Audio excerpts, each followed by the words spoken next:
In this chapter, I'm going to start to up-res all the subtools, and basically I'm going to finalize the sculpt in the backpack. So I'm basically going through each one of the subtools and subdivide to a certain point where I retain there is high-res enough to sculpt. And for each subtool, I'm going to create at the highest level of subdivision a layer and a morph target.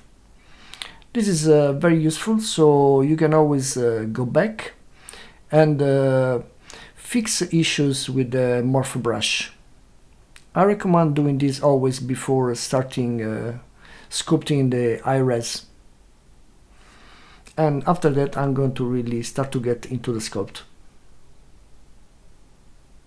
Now I'm going to start with this first subtool, this bell stick, and as always I'm going to go down in resolution and start with the move brush, getting the biggest form first, as always, looking at the object from the top view, the right side, the front view, and I'm trying to give a more interesting silhouette rather than just arch from the side view. I'm also going to make it a bit quirky and bent in many directions. Here, as a second pass, I'm going to start to work with the clay buildup and start to rough some shapes, just sort of irregularity in the shape, thinking that this is wood, probably a bamboo stick or something like that. So I have quite some irregularities in the shapes and maybe sort of nodes. So I'm basically going through the object and trying to improve its shape, making it less geometrical and less regular. Just a quick pass here, even adding a little bit of scratches here. I recommend not to spend too much time on stuff like that and move from one tool to the next. Now I'm starting to work on this blanket and I'm masking the areas where there are these laces, and then using the dynamics with the inflate option on, I can just inflate this object, and I'm getting quite a good result in, I would say, just a couple of minutes. This will take me quite some time to sculpt. I strongly recommend to use this dynamic into ZBrush, where you can do very simple cloth simulation, and it's really very fast and can get you to the point where this could take quite some time traditionally, and then you just continue to add more shapes on top. Or even going into Marvelous Designer, this could take quite some time. So in some cases I do some quick simulations here just in ZBrush. There are some excellent tutorials about this topic by Michael Pavlovich and Joseph Trust. I strongly recommend to go and check them out. Here I'm starting to add more wrinkles and more shape, just with dump standard and smoothing, and just using the standard brush. I'm just doing big wrinkles here and big shapes really. I'm not going to go into in much more detail than this, because I think that this is quite a fluffy object, very soft and doesn't have really too many wrinkles. Here I'm going to start to work on the wood main piece, and as always, moving the geometry first. I'm trying to break up this perfect linearity on the shape. I imagine that with time and pressure they are going to move and bend quite a lot. It's always good to think about the backstory of the object, not only the character. thinking that these objects are going to move a lot and going to be stressed in some areas. So they're going to be thick in some part, thin in other areas, and for sure they're going to be bent and not having this perfect shape. Even bending from the top view and the front view, basically giving them a more natural look.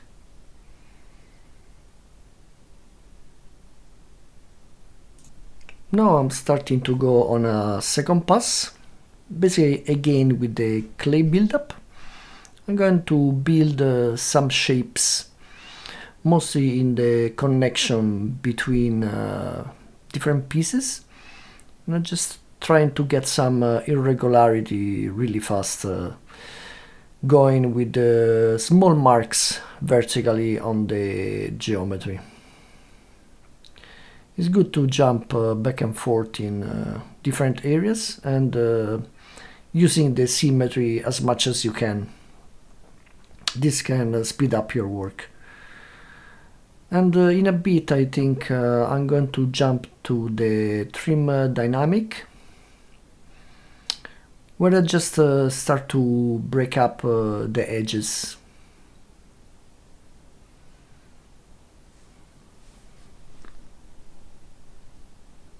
Here I'm going to start to work on the cover, and first thing I'm going to do is making sure that there is some physical coherence, and this is actually touching the other pieces that help the cover to connect to the wooden piece.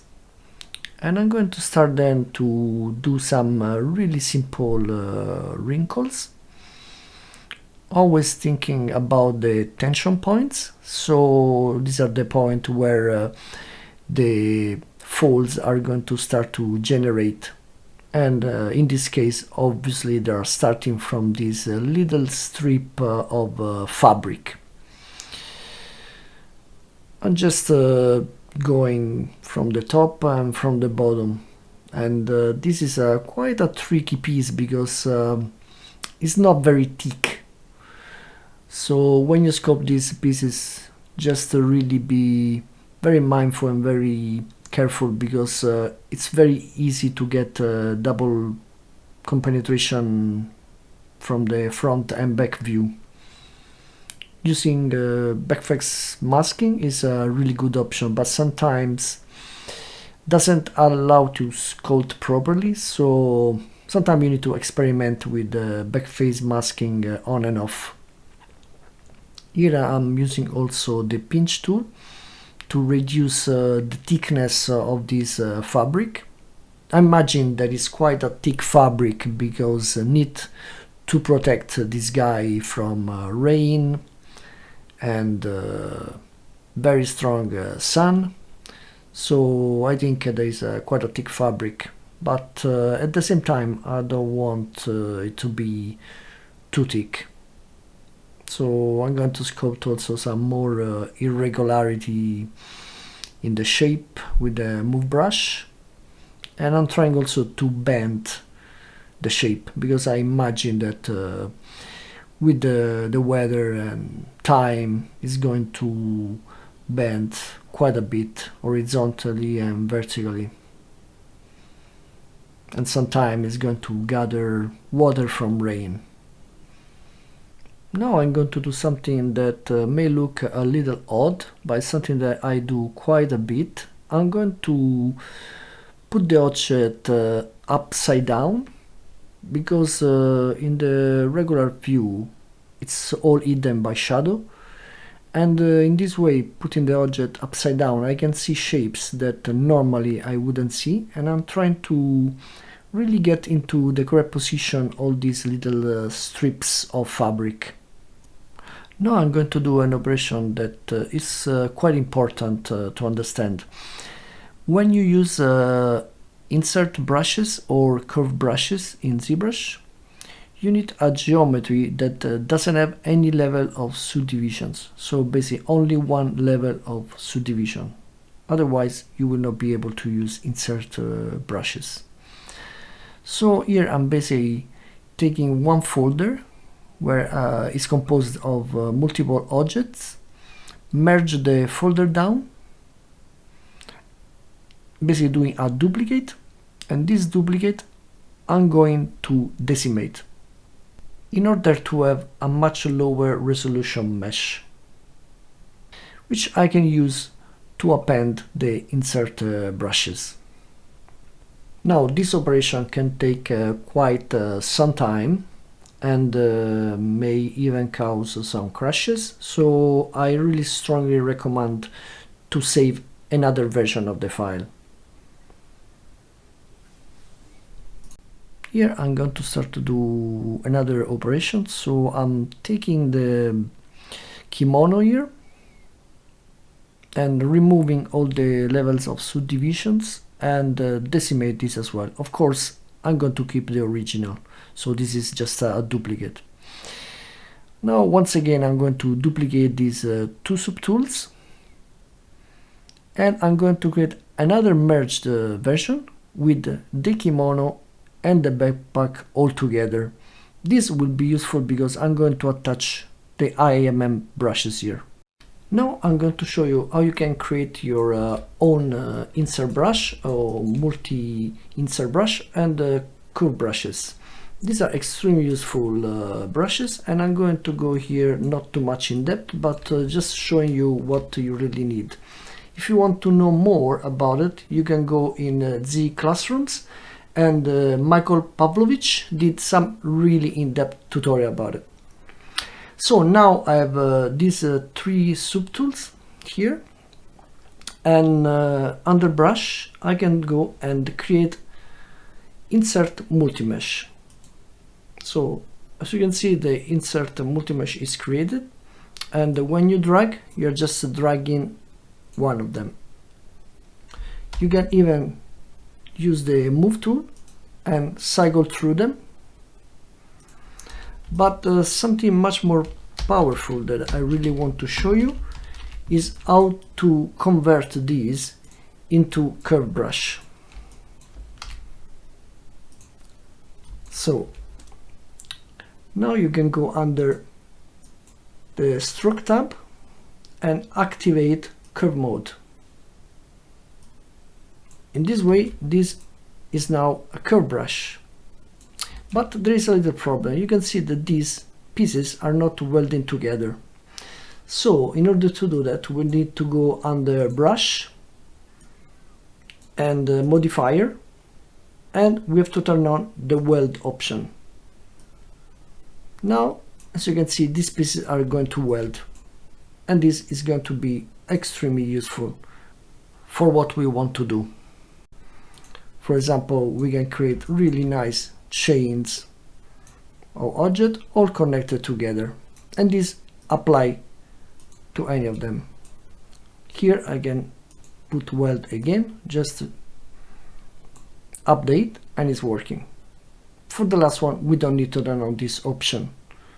So you can see I can switch from one to the other, and now this brush has all the settings that I need, and I can just save it. Now I want to show you a few more things which I'm going to use quite extensively in the next section. Is the function draw as line. So you can just hold shift, and you see this is drawn as a line, and is extremely useful. You'll see why. I can go with the gizmo and move the gizmo at the origin, and then here I can use bend curve, and here I can choose how many points I want to use. You always need to start at the minimum. I can see that they are aligned with our line, and now with this we can start to really shape it and give any shape that we want, and then on the fly we can just change again the amount of points, and we can get really very interesting shapes. Another thing I want to show you is a plugin that actually put together in one place all these functions. and was made by Joseph Drust. He's here under plugin. You need to find it and install it. And it's called the Insert Mesh Master. So all these functionalities are here all in one place. And you don't need to scroll down between the stroke palette and the brush palette, but you can change just here. This makes it much more easy to access and to use. Now I'm starting to add these ropes. These are insert curve brushes, which I got from ZBrush Guides by Pablo Munoz Gomez. He's a really extremely talented artist, and he offers these brushes for free in his website. I really recommend to check his website. He has very good tools which he gives, as I said, for free. Now, very important, using this curve brush, and something that you should really keep in mind whenever you want to use these sort of brushes is the concept of UVs. So I'm going to add a lot of these ropes, and I'm really thankful to this guy that created these brushes, because these were created already with the UVs laid out. So this means that whenever you are using this is going to save you hours and hours of work, if not days of work. But something that you should really be aware of, these UVs are not going to work if the object you're attaching to doesn't have UVs. So very important, when you merge down your object and you decimate it, make sure that they have any sort of UVs on it. Otherwise, when you're going to draw your insert brushes or your insert curve brushes, you're going to lose your UVs. And keep this in mind, because this will be so painful when you go to the next stage. See, I'm checking that the UVs are there. This is extremely important. Imagine doing a lot of these ropes, and you will see how many I'm going to add of these ropes. When I finish and I go into Maya, if I don't have UVs, this will be a real pain, and it will take me days to do it. When in this way I'm going to have all the layout ready, and this will be really great to speed up my work. Now you need to be very patient with these curve brushes, because if you want to use them, they're amazing, but they can take quite some time to place properly. And also you need to think also to give some logic to these brushes. I see sometimes people just adding things without any logic. You need to think that these are ropes, and these objects are hanging from these ropes. So you need to also think about how these objects are tightened up together and how really they are working. I suggest to look at reference and even take ropes or cables and try yourself how these are going to wrap and attach objects. Otherwise, your model is going to just ring fake. Believe me, experts are going to recognize it. Professional and supervisor are going to really pick up on this. And this can make your work much better or really much worse. So I'm going to add all these ropes and patiently making sure that they're working. I'm going to create some rings here, because I believe that they're going to connect, adding quite a bit of realism.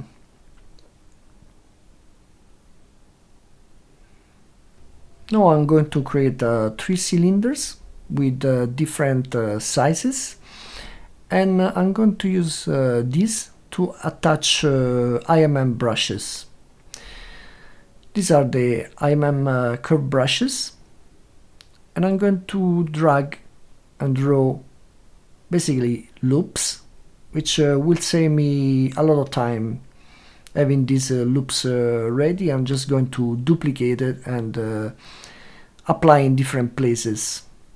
This could be quite tricky on the main geometry, so I'm going to create this on this separate geometry. And I cannot stress enough how is important that these three cylinders have some basic UV attached to them. Otherwise you're going to lose the UV on your curve brush, and this can be a really big problem later on. So I'm dragging these brushes, and I'm constantly checking that I'm not losing the UVs, because as I said, this could be a big problem later on. So basically I'm splitting all these rings, and it's something that I'm going to recycle later on. I'm basically creating a sort of kit bashing that I'm going to repeat all over the geometry, trying to give also some variation in shape and in size. This IMM, as you can see, doesn't have proper UVs, so I have to choose here, going to Maya, UVing, recreating the brush again. I don't think it's worth it, even because I believe that this is way too complicated and way too high res for what I want. These are beautiful brushes, but I don't need it in this case. Really, it's way too complicated. Now I'm starting to duplicate these insert brushes and apply them to the main geometry. This ring would be very tricky to actually drag on the real object, and in this case you can see that it's very simple to drag there and duplicate and then do some tweaks to the shapes. So that's the whole reason why I'm doing that cylinders first. And just going to see how it looks, and going to the next. I'm going to add a couple of these on this blanket, and then also resculpting some of the wrinkles on it so it look more realistic and believable. So just how easy it is to duplicate and put another one.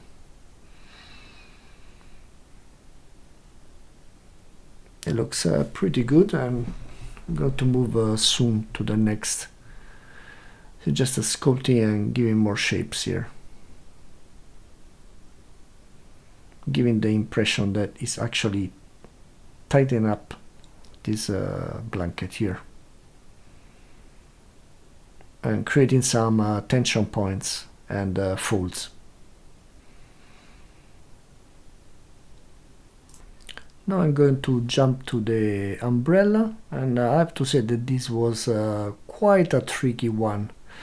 So I'm starting just dragging with a line, and then using the bend curve. You can see that it's not working properly. When you use this tool, you need to make sure that really you're dragging the line in a perfectly straight manner, and also that the pivot point align to that. Otherwise the points are not going to behave properly. This bend curve, it's an amazing tool where you can up res and lower res these points and continue tweaking the curve and giving more shapes. So I'm trying to figure out the logic about how this rope would hang and would keep this umbrella tight there. It's a pretty tricky piece, and I'm going to spend some time on it. See, these points are amazing. They really help you to give shape. This would be almost impossible with just with a regular curve brush. This control has helped me in so many models that I cannot even remember how many. Here I'm just continuing with the move tool and tweaking the final shape. You need to also keep in mind that when you're adding insert brushes or curve brushes into the mesh, the main mesh is masked and you can see that it's turning darker. So once you like the position of the brush or the curve brush that you just created, you need to split this object from the main object. And how you do this? I have set two shortcuts, but you can do also with the regular tools of ZBrush, and that is a bit more convoluted and long to do. So since you have my interface, you can use my shortcuts.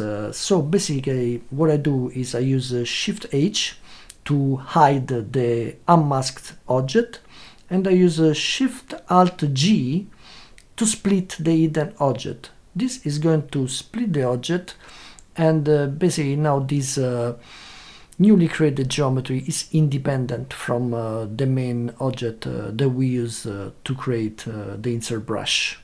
And you can see me repeating this multiple times during this course.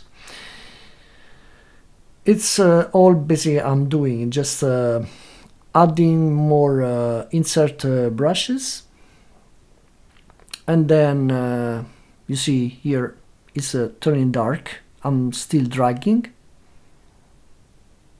and you can see how tricky it is to do these cylinders and curves, and that's why I created all these pre-made shapes. Here I'm dragging another one, and you can see that the main object is masked and it's dark. You can see that I'm finding the shape that I want, and once it's done, I just repeat the same task. So you see me here finding the correct shape, and once I'm happy, I just did Shift H to hide the unmasked object, and then Shift Alt G, split hidden, and then I have a separate object. It's just a matter of repeating and repeating this process again until it became almost automatic. I really recommend to do this with shortcuts, because doing it manually it's such a long process and you will get very tired of it.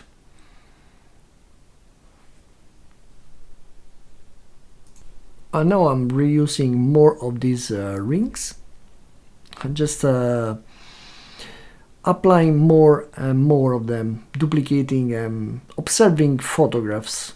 Obviously, here I'm not inventing anything, I'm just looking at real life photography and figuring out how these things are tightened up to make some logic out of it.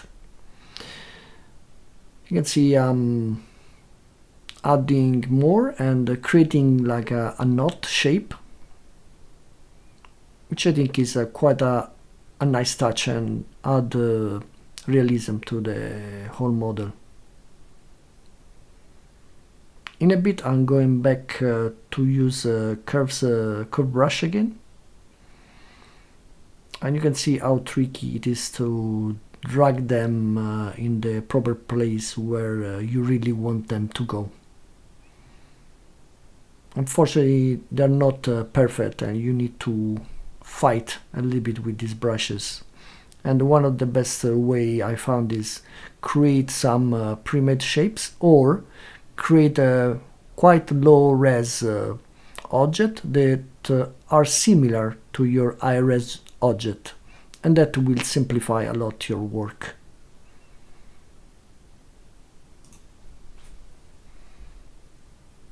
Here I'm using again the bend curve tool, which I still believe is an amazing tool. Look how much control I can get, and how well I can place this curve. This would be really impossible otherwise. And I'm also observing from different direction, so the shape is not stiff. It may look pretty good from one side and maybe look really not believable on the other side. So it's always good to rotate your camera in different direction before really committing to a shape. Here I'm doing another one, probably is the last one.